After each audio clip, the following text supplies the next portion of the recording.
Ce samedi 1er avril 2023 sur TF1, Méa a impressionné les coachs lors de son audition à l'aveugle. La jeune femme de 24 ans a proposé une prestation inédite, mêlant chant et danse, sur le plateau de The Voice 2023. Si est-il l'avant-dernière salve d'audition à l'aveugle dans The Voice 2023. Ce samedi 1er avril, TF1 a diffusé un épisode inédit de la saison 12 du télécrochet, toujours présenté par Nikos Aliagas. Pendant la soirée, 12 nouveaux talents ont tenté leur chance face à Zazie, Amel Bent, Vianney ainsi que Big Flo et Oli. Pendant la soirée, quelques candidats ont réussi à tirer leur épingle du jeu. Si est notamment le cas de Méa. Lors de son passage sur le plateau, la Lyonnaise de 24 ans a proposé une prestation chantée et dansée. Une performance qui n'avait jamais été vue dans l'émission. Pour Télé Loisirs, la jeune femme est revenue sur son audition à l'aveugle. Méa de The Voice 2023, j'avais déjà pensé participer à l'émission quand j'avais 14 ans. Télé Loisirs, comment avez-vous intégré The Voice? Méa, tout a commencé sur les réseaux sociaux pour moi. J'avais fait un cover de Enfer, le titre de Stromae.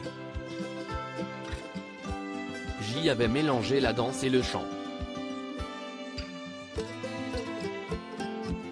C'est grâce à cette vidéo que j'ai été repéré par Charles, l'un des membres de la production. C'était la première fois que vous tentiez l'aventure? Oui. J'y avais déjà pensé quand j'avais 14 ans. Je fais de la musique depuis longtemps mais à l'époque je ne me sentais pas prête.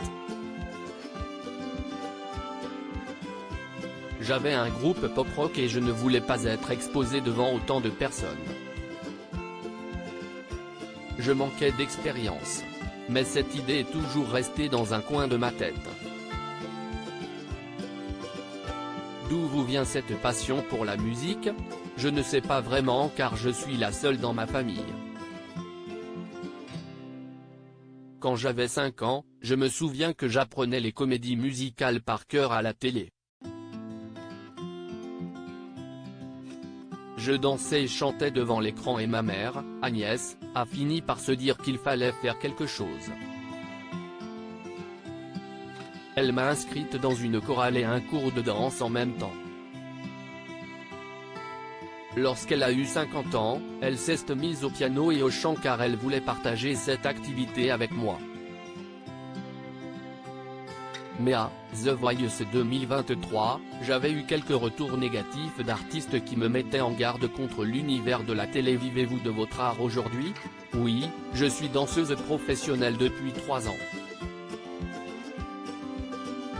Je suis dans 4 compagnies dont Diptyque, basée sur Saint-Étienne. Nous tournons en France et à l'étranger. Nous sommes allés en Roumanie, en Lituanie, en Estonie, en Allemagne ou encore en Espagne. C'est un métier passionnant mais qui demande beaucoup de sacrifices. Que représente The Voice pour vous? C'est un rêve de petite fille qui se réalise. C'est quand même le plus gros concours de chant en France donc ce n'est pas rien. Je regardais souvent cette émission avec mes parents quand j'étais plus jeune et je me disais que j'y participerais peut-être un jour. C'est une émission bienveillante. Auparavant, j'avais eu quelques retours négatifs d'artistes qui me mettaient en garde contre l'univers de la télé. J'avais un a priori mais nous avons été tellement bien pris en charge et soutenus par l'équipe que mes peurs se sont envolées. Mais à propos de Zazie, ma prestation lui était entièrement destinée car je rêvais d'être dans son équipe. Que pensent vos parents de votre participation? Ils sont tellement heureux. Ma maman est fan de The Voice. Elle est elle-même jurée dans des concours de chant et ça faisait plusieurs années qu'elle me répétait de faire l'émission. Elle rit. Mon père, Eric, est adjoint au procureur de Marseille. Il est très terre à terre et n'est pas toujours très sensible à l'art, mais là il était extrêmement fier de moi. Mes parents me soutiennent vraiment, si est important pour moi. Lors de votre prestation, vous avez chanté et dansé. Un choix étonnant, voire risqué pour les auditions à l'aveugle. Je ne savais pas si ça allait passer pas. Interpréter Je suis un homme devant Zazie était vraiment stressant.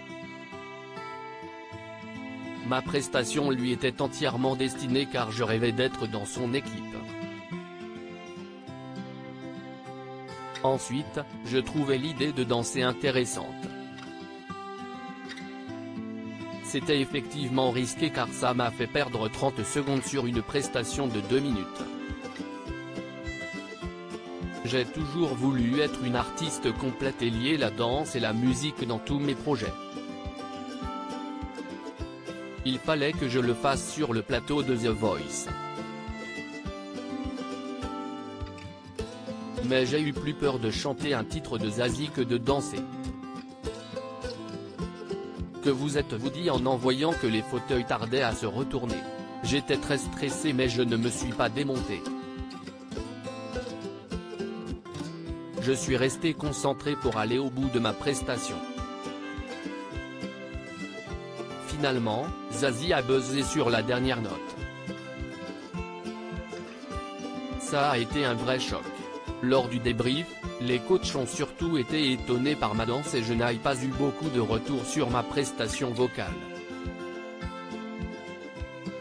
Sauf Zazie. Elle a aimé ma voix et ça m'a fait plaisir qu'elle veuille travailler avec moi.